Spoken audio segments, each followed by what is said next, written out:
Good morning, students. So now let us continue with our urgent need for self-esteem. So we were talking about the persons who have high self-esteem. So ਕਿੱਦਾਂ ਦੇ ਹੁੰਦੇ ਆ, ਉਹਨਾਂ ਦੇ ਕੀ ਫਾਇਦੇ ਹੁਣ ਇਹਨੂੰ ਦੇਖੋ ਤੁਸੀਂ. So we were on page number 40, last paragraph. If you hope to achieve a happy relationship with someone, no factor is more important than self-esteem in you and in the other person. फिर इस तो पहले वाले पैरे 'ਚ ਉਹਨੇ ਕੀ ਗੱਲ ਕੀਤੀ ਸੀ, ਨਰਿਸ਼ਿੰਗ ਰਿਲੇਸ਼ਨਸ਼ਿਪਸ ਦੀ ਗੱਲ ਕੀਤੀ ਸੀ ਤੇ ਟੌਕਸਿਕ ਰਿਲੇਸ਼ਨਸ਼ਿਪਸ ਦੀ. ਨਰਿਸ਼ਿੰਗ ਰਿਲੇਸ਼ਨਸ਼ਿਪਸ ਸਾਨੂੰ ਕੀ ਫੀਲ ਕਰਵਾਉਂਦੇ, ਲਵਡ, ਕੇਅਰਡ ਫॉर ਐਂਡ ਸਿਕਿਉਰ. ਜਦੋਂ ਕਿ ਟੌਕਸਿਕ ਰਿਲੇਸ਼ਨਸ਼ਿਪਸ ਸਾਡੇ ਤੋਂ ਬਹੁਤ ਕੁਝ ਲੈ ਲੈਂਦੇ ਹੈ, ਸਾਨੂੰ ਹੀ ਹਮੇਸ਼ਾ ਝੁਕਾਉਂਦੇ ਹੈਗੇ, ਸਾਨੂੰ ਹੀ ਹਮੇਸ਼ਾ ਕੀ ਕਰਦੇ ਹੈ, ਵੀ ਹੈਵ ਟੂ ਮੇਕ ਸੈਕਰੀਫਾਈਸਿਸ ਯਾਰ, ਔਰ ਸਾਡਾ ਇਸਤੇਮਾਲ ਕਰਦੇ ਆ ਜਿਹੜੇ ਟੌਕਸਿਕ ਰਿਲੇਸ਼ਨਸ਼ਿਪਸ ਹੈ. ਹੁਣ ਤੁਸੀਂ ਦੇਖੋ ਅੱਗੇ ਉਹ ਕੀ ਕਹਿੰਦਾ, if you hope to achieve a happy relationship with someone, no factor is more important than self-esteem in you and in the other person. ਸੋ ਜੇ ਤੁਸੀਂ ਕਿਸੇ ਨਾਲ ਚੰਗਾ ਰਿਲੇਸ਼ਨਸ਼ਿਪ ਚਾਹੁੰਦੇ ਹੋ ਤਾਂ ਸਭ ਤੋਂ ਇੰਪੋਰਟੈਂਟ ਚੀਜ਼ ਕੀ ਹੈ ਇਹਦੇ ਵਿੱਚ, ਸੈਲਫ ਐਸਟੀਮ ਤੁਹਾਡੇ ਵਿੱਚ ਵੀ ਹੋਣੀ ਚਾਹੀਦੀ ਹੈ ਅਤੇ ਜਿਹੜੇ ਵਿਅਕਤੀ ਨਾਲ ਤੁਸੀਂ ਉਹ ਰਿਲੇਸ਼ਨਸ਼ਿਪ ਰੱਖਣਾ ਚਾਹੁੰਦੇ ਹੋ ਉਹਦੇ ਵਿੱਚ ਵੀ ਹਾਈ ਸੈਲਫ ਐਸਟੀਮ ਹੋਣੀ ਚਾਹੀਦੀ ਹੈ. Only then you can form a happy relationship with the other person. There is no greater barrier to romantic success than the deep-seated feeling that one is unlovable.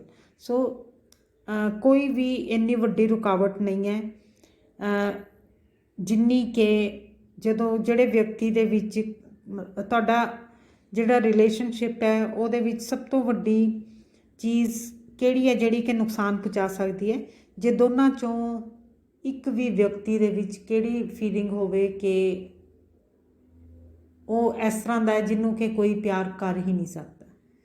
Clear, the feeling that one is unlovable. In other words, ਜਿਹੜਾ a person with low self esteem can not form a successful relationship with the other person, ਕਿਉਂਕਿ ਉਹਨੂੰ ਹਮੇਸ਼ਾ ਕੀ ਲੱਗੀ ਜਾਊਗਾ ਕਿ ਮੇਰੇ ਵਿੱਚ ਤਾਂ ਕੁਛ ਹੈ ਹੀ ਨਹੀਂ ਹੈ, nobody can love me, I am unlovable. So ਜਿਹਦੇ ਕਰਕੇ ਕੀ ਹੁੰਦਾ ਕਿ ਜਿਹਦੇ ਕਰਕੇ ਫਿਰ ਉਹਦੇ ਵਿੱਚ ਇਨਸਿਕਿਉਰਿਟੀ ਆ ਜਾਂਦੀ ਹੈ, ਫਿਰ ਉਹ ਦੂਜੇ ਵਿਅਕਤੀ ਨੂੰ ਚੈਨ ਦੀ ਸਾਹ ਨਹੀਂ ਲੈਣ ਦਿੰਦਾ ਜਿਹਦੇ ਨਾਲ ਉਹਦਾ ਰਿਲੇਸ਼ਨਸ਼ਿਪ ਹੈ. ਸੋ ਇਸ ਕਰਕੇ ਦੋਨਾਂ ਦੇ ਵਿੱਚ ਹੀ ਕੀ ਹੋਣੀ ਚਾਹੀਦੀ, ਹਾਈ ਸੈਲਫ ਐਸਟੀਮ. ਨਹੀਂ ਤਾਂ ਕੀ ਆ ਜਾਂਦੀ ਹੈ ਚੀਜ਼, ਜੈਲਸੀ ਆ ਜਾਂਦੀ ਹੈ.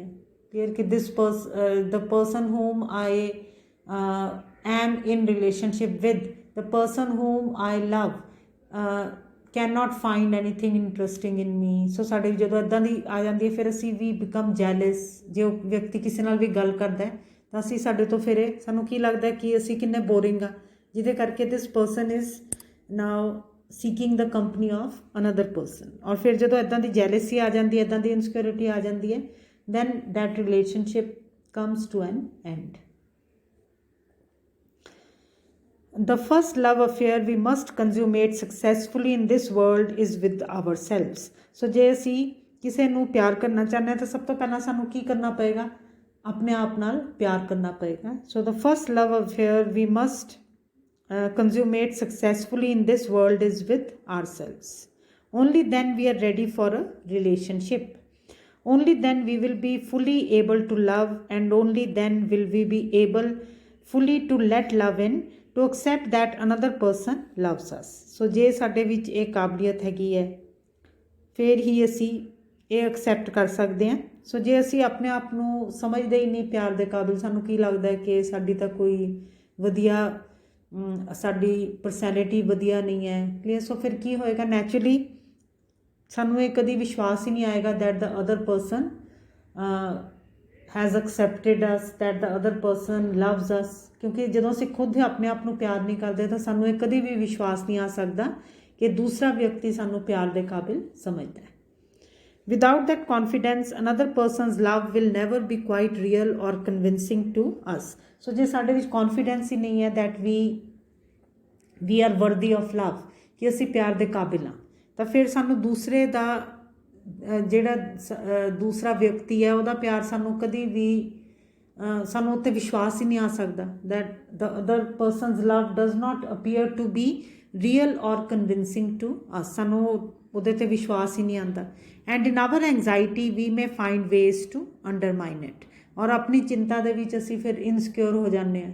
ਸੋ ਜਿਹਦੇ ਕਰਕੇ ਕੀ ਫਿਰ ਜਿਹੜਾ ਉਸ ਵਿਅਕਤੀ ਦਾ ਪਿਆਰ ਹੈ ਹੌਲੀ ਹੌਲੀ ਸਾਡੇ ਵਾਸਤੇ ਕੀ ਹੋ ਜਾਂਦਾ, ਘੱਟ ਜਾਂਦਾ ਹੈ, ਕਿਉਂਕਿ ਅਸੀਂ we feel very jealous and insecure, and ਫਿਰ ਸਾਡਾ ਜਿਹੜਾ ਬਿਹੇਵੀਅਰ ਹੈ ਉਹ ਦੂਸਰੇ ਵਿਅਕਤੀ ਨੂੰ put off it puts the other person off, or then that person parts ways with us, ਫਿਰ ਉਹ ਵਿਅਕਤੀ ਵਾਕਈ ਦੂਰ ਚਲਾ ਜਾਂਦਾ ਕਿਉਂਕਿ ਅਸੀਂ ਉਹਦੇ 'ਤੇ ਵਿਸ਼ਵਾਸ ਨਹੀਂ ਕਰ ਪਾਉਂਦੇ।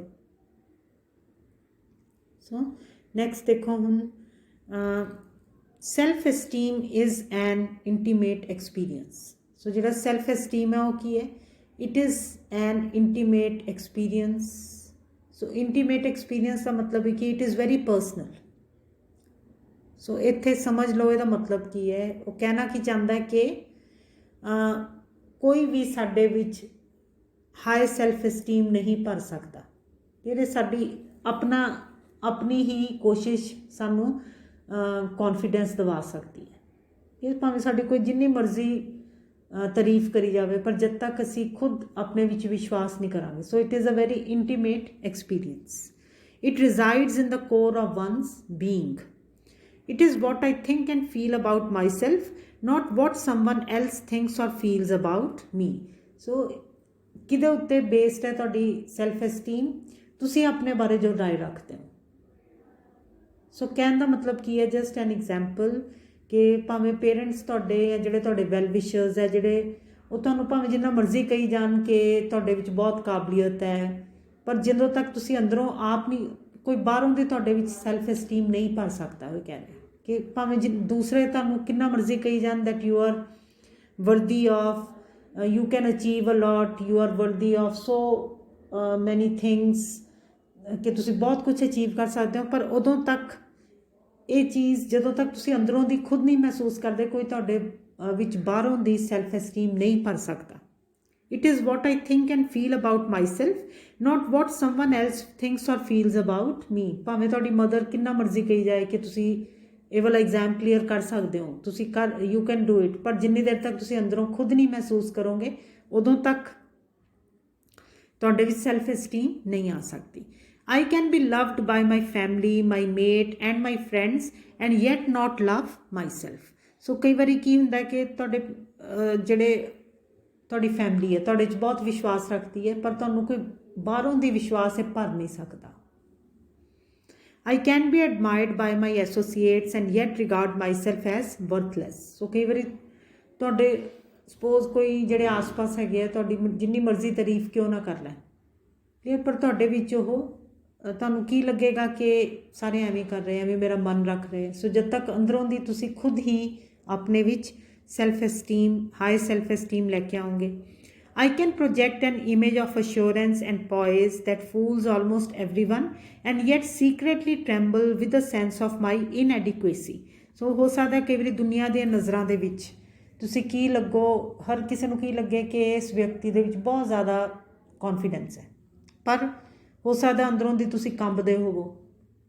I can fulfill the expectations of others and yet fail my own. ਸੋ ਬਹੁਤ ਵਾਰੀ ਕੀ ਹੁੰਦਾ ਕਿ ਬਾਕੀ ਲੋਕ ਵਾਕਈ ਸੋਚਦੇ ਆ ਕਿ ਇਹ ਵਿਅਕਤੀ ਕਿੰਨਾ ਹੁਸ਼ਿਆਰ ਹੈ, ਕਿੰਨਾ ਕਾਬਿਲ ਹੈ, ਪਰ ਤੁਹਾਨੂੰ ਕੀ ਲੱਗਦਾ ਰਹਿੰਦਾ ਹਮੇਸ਼ਾ ਕਿ ਇਹਨਾਂ ਨੂੰ ਗਲਤੀ ਲੱਗ ਰਹੀ ਹੈ। ਇੱਕ ਨਾ ਇੱਕ ਦਿਨ ਇਹਨਾਂ ਨੂੰ ਪਤਾ ਲੱਗ ਜਾਣਾ ਹੈ ਕਿ I am worth nothing, I am not at all worthy। ਸੋ ਤੁਹਾਨੂੰ ਹਮੇਸ਼ਾ ਹੀ ਕਹਿਣ ਦਾ ਉਹਦਾ ਮਤਲਬ ਕੀ ਹੈਗਾ ਕਿ ਕੋਈ ਵੀ ਤੁਹਾਨੂੰ ਇਹ ਵਿਸ਼ਵਾਸ ਨਹੀਂ ਦਿਵਾ ਸਕਦਾ ਦੈਟ ਯੂ ਆਰ ਵਰਦੀ। ਤੁਹਾਨੂੰ ਆਪਣੇ ਆਪ ਅੰਦਰੋਂ ਦੀ ਸੈਲਫ ਐਸਟੀਮ ਨੂੰ ਲਿਆਉਣਾ ਪਏਗਾ।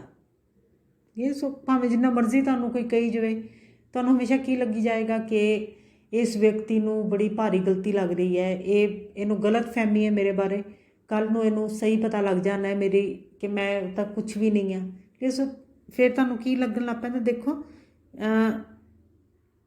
I can fulfill the expectations of others।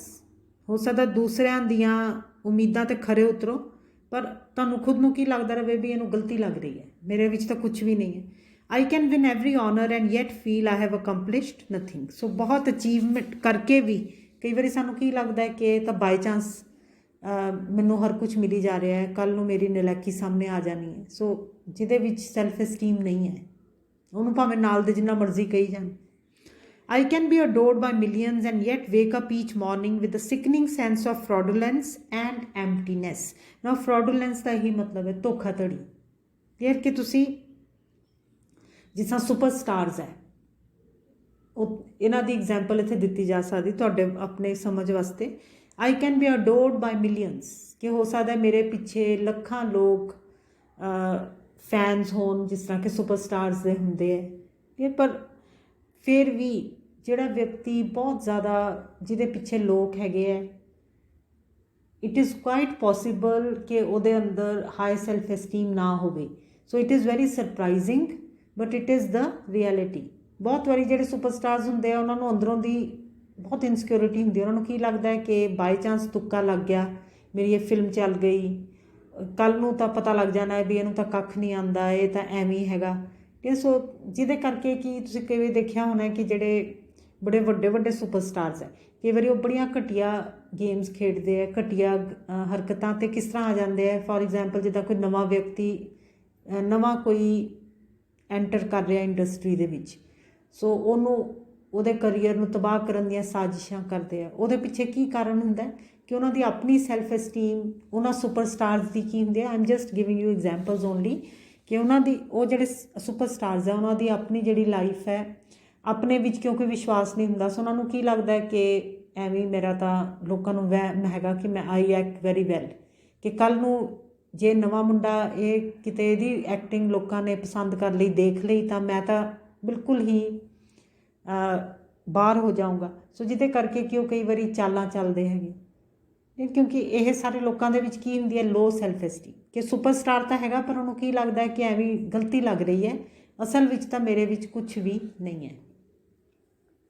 ਸੋ ਉਹ ਕੀ ਕਹਿੰਦਾ ਕਿ ਜ਼ਰੂਰੀ ਨਹੀਂ ਹੈ ਕਿ ਜਿਹਦੇ ਪਿੱਛੇ ਲੱਖਾਂ ਜਿਹਦੇ ਫੈਨਸ ਹੋਣ ਕਿ ਉਹਦੇ ਵਿੱਚ ਬੜੀ ਹਾਈ ਸੈਲਫ ਐਸਟੀਮ ਹੈ। ਕਈ ਵਾਰੀ ਉਹਨੂੰ ਅੰਦਰੋਂ ਦੀ ਕੀ ਲੱਗ ਸਕਦਾ ਕਿ ਮੈਂ ਤਾਂ ਕੀ ਹੈਗਾ, ਫਰੋਡ ਹਾਂ।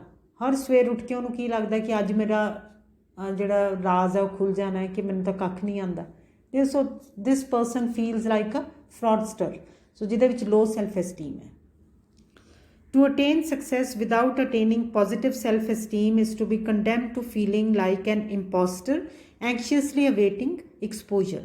ਸੋ ਜਦੋਂ ਕਈ ਵਿਅਕਤੀਆਂ ਨੂੰ ਸਕਸੈਸ ਤਾਂ ਮਿਲ ਜਾਂਦੀ ਹੈ ਪਰ ਸੈਲਫ ਐਸਟੀਮ ਉਹਨਾਂ ਦੀ ਲੋ ਹੀ ਹੁੰਦੀ ਹੈ, ਤਾਂ ਇਹੋ ਜਿਹੇ ਵਿਅਕਤੀ ਹਮੇਸ਼ਾ ਕੀ ਫੀਲ ਕਰਦੇ ਹੈ, ਦੇ ਫੀਲ ਲਾਈਕ ਐਨ ਇੰਪੋਸਟਰ। ਇੰਪੋਸਟਰ ਦਾ ਮਤਲਬ ਹੀ ਕੀ ਹੈ, ਉਹਨਾਂ ਨੂੰ ਕੀ ਲੱਗਦਾ ਹੈ ਕਿ ਬਹਿਰੂਪੀਆ ਹੈਗਾ ਮੈਂ, ਜਿਹਦੇ ਕਿ ਜਲਦੀ ਹੀ ਰਾਜ਼ ਖੁੱਲ੍ਹਣ ਵਾਲਾ ਹੈ, ਕਿ ਮੈਨੂੰ ਐਵੇਂ ਮੈਂ ਲੋਕਾਂ ਨੂੰ ਲੱਗਦਾ ਹੈਗਾ ਅਸਲ ਦੇ ਵਿੱਚ ਮੇਰੇ ਵਿੱਚ ਕੱਖ ਵੀ ਨਹੀਂ ਹੈ। ਸੋ ਉਹਨੂੰ ਹਮੇਸ਼ਾ ਕੀ ਲੱਗਦਾ, ਆਈ ਐਮ ਐਨ ਇੰਪੋਸਟਰ, ਕਿ ਮੇਰੇ ਵਿੱਚ ਕੁਛ ਵੀ ਦਮ ਨਹੀਂ ਹੈ, ਐਵੇਂ ਮੈਂ ਲੋਕਾਂ ਨੂੰ ਬੇਵਕੂਫ ਬਣਾ ਰਿਹਾ। ਸੋ ਉਹਨੂੰ ਹਮੇਸ਼ਾ ਹੀ ਕੀ ਲੱਗਦਾ ਰਹਿੰਦਾ ਕਿ ਅੱਜ ਮੇਰਾ ਰਾਜ਼ ਖੁੱਲ੍ਹ ਜਾਣਾ। ਐਕਸਪੋਜਰ ਦਾ ਮਤਲਬ ਹੀ ਇਹ ਹੈਗਾ ਕਿ ਮੇਰੀ ਸੱਚਾਈ ਲੋਕਾਂ ਦੇ ਸਾਹਮਣੇ ਆ ਜਾਣੀ ਹੈ ਕਿ ਇਹਨੂੰ ਕੱਖ ਨਹੀਂ ਆਉਂਦਾ। The acclaim of others does not create our self-esteem. acclaim ਦਾ ਮਤਲਬ ਹੀ ਕੀ ਹੈ, ਤਾੜੀਆਂ। ਸੋ ਲੋਕਾਂ ਦੀਆਂ ਤਾੜੀਆਂ ਕਦੀ ਵੀ ਸਾਡੇ ਅੰਦਰ ਸੈਲਫ ਐਸਟੀਮ ਨਹੀਂ ਭਰ ਸਕਦੀਆਂ। So now I hope up till this it is clear. ਹੁਣ ਤੁਸੀਂ ਆ ਜਾਓ ਅੱਗੇ 6 pillars of self esteem. So ਕਿਹੜੀਆਂ ਚੀਜ਼ਾਂ ਦੇ ਉੱਪਰ ਸੈਲਫ ਐਸਟੀਮ ਡਿਪੈਂਡ ਕਰਦੀ ਹੈ, ਕਲੀਅਰ ਕਿੱਦਾਂ ਸੈਲਫ ਐਸਟੀਮ ਤੁਹਾਡੇ ਅੰਦਰ ਆ ਸਕਦੀ ਹੈ। ਸੋ 6 ਪਿਲਰਸ ਆਫ ਸੈਲਫ ਐਸਟੀਮ। ਸੋ ਦੇਖੋ ਇਹਨੂੰ ਹੁਣ, over 3 decades of study and of working with people have persuaded me that there are 6 pillars on which healthy self-esteem depends. ਸੋ ਕੀ ਕਹਿੰਦਾ, ਤਕਰੀਬਨ ਮੈਂ 30 ਸਾਲਾਂ ਦੀ ਸਟੱਡੀ ਤੋਂ ਬਾਅਦ ਮੈਂ ਇਸ ਨਤੀਜੇ 'ਤੇ ਪਹੁੰਚਿਆ ਕਿ ਇਹ ਚੀਜ਼ਾਂ 6 ਸਤੰਭ ਹੈਗੇ ਕਾਹਦੇ, ਸੈਲਫ ਐਸਟੀਮ ਦੇ। ਪਹਿਲਾ ਦੇਖੋ, living consciously. To live consciously is to be present to what we are doing. So ਜੇ ਅਸੀਂ ਕੌਨਸ਼ੀਅਸਲੀ ਜੀਵਾਂਗੇ ਤਾਂ ਇਹਦਾ ਮਤਲਬ ਕੀ ਹੈ ਕਿ ਅਸੀਂ ਜੋ ਵੀ ਇਸ ਵੇਲੇ ਕਰ ਰਹੇ ਹਾਂ ਉਹਦੇ ਵੱਲ ਧਿਆਨ ਦੇਣਾ, ਇਹ ਸਾਡੇ ਵਿੱਚ ਕੀ ਲਿਆ ਸਕਦਾ, ਸੈਲਫ ਐਸਟੀਮ ਲਿਆ ਸਕਦਾ ਹੈ। ਸੋ ਦੇਖੋ, to seek to understand whatever bears on our interests, values, and goals, to be aware both of the world external to self and also to the world within. So now I make an end here, and I'll start again with 6 pillars of self esteem. So कुछ भी मुश्किल नहीं है इस chapter they which. I hope you